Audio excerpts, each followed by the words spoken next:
Este daqui é o termômetro de forno e é este equipamento pequenininho que vai fazer com que você não erre na hora de assar os seus pães e os seus bolos sem glúten, sem leite. É muito importante que mesmo você executando do jeito certo, usando uma receita equilibrada, você saiba qual é exatamente a temperatura que está dentro do seu forno. Ah não, Gabriela, mas o meu forno ele marca do lado de fora, tem botões, o meu também tem, só que ele marca diferente. Lá dentro do forno, geralmente a temperatura marcada não é a mesma que está marcando no botão do lado de fora.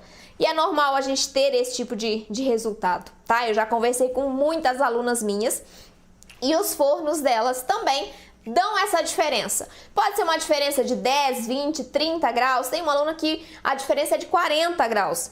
Imagina você assando o seu bolo 40 graus a menos do que deveria estar assando. O seu resultado vai ser ruim, tá? Ou pelo menos não vai ficar tão bom quanto poderia ficar. Então, o auxílio do termômetro de forno é fundamental para a gente padronizar os resultados, para a gente conseguir assar pelo tempo correto e na temperatura ideal. Porque se a gente assa, por exemplo, a uma temperatura muito alta, o seu bolo, o seu pão, ele vai ressecar, né? Porque você vai ter mais perda de umidade. Você pode ter uma crosta muito grossa, então uma casca muito grossa, muito firme, por causa disso. Você pode ter uma parte de cima do seu produto queimada, porque eu tenho incidência de calor ali muito forte e isso provoca, né, a queimadura da parte superior dos nossos preparos. Então, fundamental que vocês tenham esse termômetro de forno.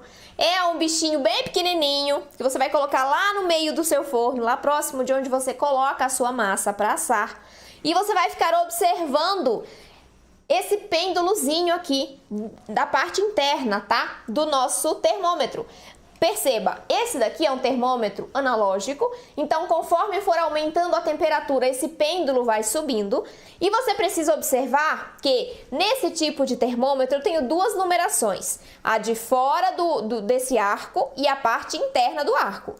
Existem duas variações de unidades aqui. Então, na parte de fora do arco, a unidade é Fahrenheit e nós não usamos essa unidade de medida no Brasil.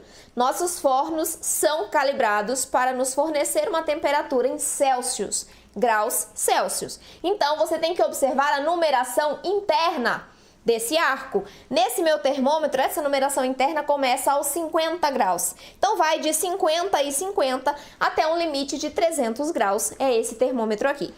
Isso daqui já é o suficiente para você conseguir padronizar os seus resultados, não deixar o seu pão muito seco, né? Ou então deixar o seu bolo dentro de um forno frio e ter um resultado final ruim também, porque tudo isso altera. E aqui, ó, a gente tem uma faixa de temperatura muito boa, de 50 a 300 graus. Eu não tenho nenhuma receita que saia dessa faixa. Todas as minhas receitas ficam dentro dessa faixa de 50 a 300, então é tranquilo, você pode comprar esse bem simplesinho aqui, que vai fazer um resultado totalmente diferente. Acredite em mim, faz muita diferença. Principalmente, por exemplo, você tem um forno elétrico aí na sua casa, e esse forno tem duas resistências, a superior e a inferior. Não sei se o de vocês tem, o meu tem. Só que no meu eu tenho dois botões. Um para acionar a resistência inferior e o outro para acionar a resistência superior. Você está começando agora, você não entende como assar direito os seus pães e os seus bolos sem glúten leite. Vamos supor que, você não conhecendo isso, você ligue as duas resistências. Imagina, as duas resistências do seu forno ligadas ao mesmo tempo a uma temperatura de 200 graus. Essa temperatura ela vai chegar a ela muito rapidamente. E o problema disso é que quando você liga a superior, você aquece muito na parte de cima. E isso prejudica o resultado final, tanto de bolos quanto de pães. Pelo mesmo motivo? Não. No bolo a gente tem o fermento químico, né? Que reage quando a gente coloca na massa e também quando em contato com o calor do forno. Imagine só o seu calor do forno aqui na parte de cima do seu bolo muito forte. E você tendo um produto com fermento químico. A reação do fermento químico ao calor vai ser quase que imediata. E aí você tem o crescimento do seu bolo muito rapidamente dentro do forno. O que isso vai provocar de prejuízo na sua massa? Vai fazer com que o seu bolo sole. Por quê? Nós temos uma temperatura de ativação do fermento.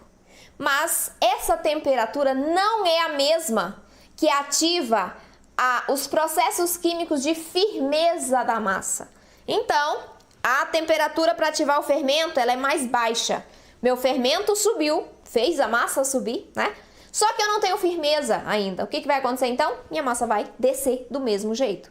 Então, quando eu tenho uma alta incidência de calor na parte de cima do bolo, eu corro esse grande risco de ter um crescimento rápido e esse bolo vai solar porque eu não tenho suporte, não tenho resistência ali para minha massa.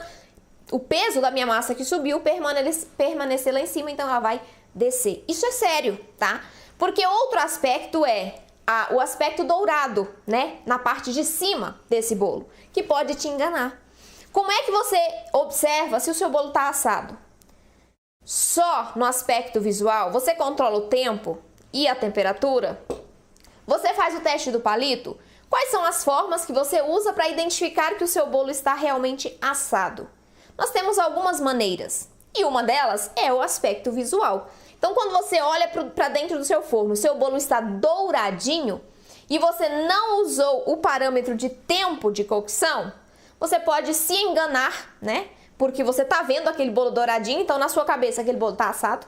Só que aí você tira do forno e o seu bolo está cru no centro. Consequentemente, ele vai baixar. Por quê? Porque ele dourou por cima por conta dos efeitos ali, né, que fazem essa coloração aparecer mais rapidamente no bolo, porque a gente tem proteína, a gente tem açúcar, então a gente tem caramelização, tem vários processos químicos que atuam para essa coloração.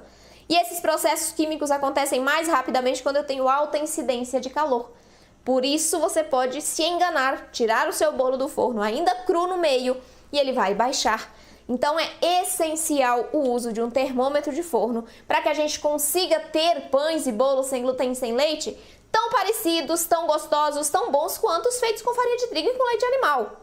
Só que a gente precisa controlar isso porque as nossas receitas são mais delicadas. A gente tem mais variáveis a serem controladas para alcançarmos esse tipo de resultado. Né? A gente tem mais ingredientes, a gente tem ingredientes em quantidades muito pequenas, a gente tem etapas que devem ser observadas com mais atenção do que quando você fazia com farinha de trigo. Lá com farinha de trigo, mexia de qualquer jeito, colocava de qualquer jeito, em qualquer temperatura e funcionava. Aqui não.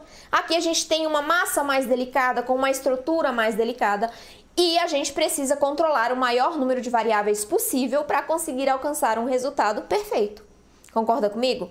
Então, gente, façam esse investimento. É um investimento super barato. Depois, se vocês pesquisarem aí na internet, vocês vão ver que isso aqui é R$16. Eu paguei R$16 nesse daqui, numa loja de confeitaria. Loja de confeitaria, loja de coisas para casa, você encontra na internet com muita facilidade também, tá? Então, façam esse investimento barato, mas que vai salvar os seus resultados, vai salvar as suas receitas. Acredite em mim, faz total diferença, tá? E aí a gente tem vários tipos disponíveis no mercado. Tem aquele que você coloca dentro do forno, né, o fiozinho e o termômetro mesmo fica do lado de fora, um termômetro digital. Tem vários tipos, esse aqui é o mais simples, funciona super bem, é o mais baratinho, então se você quiser comprar esse daqui, vai fazer muita diferença nos seus resultados.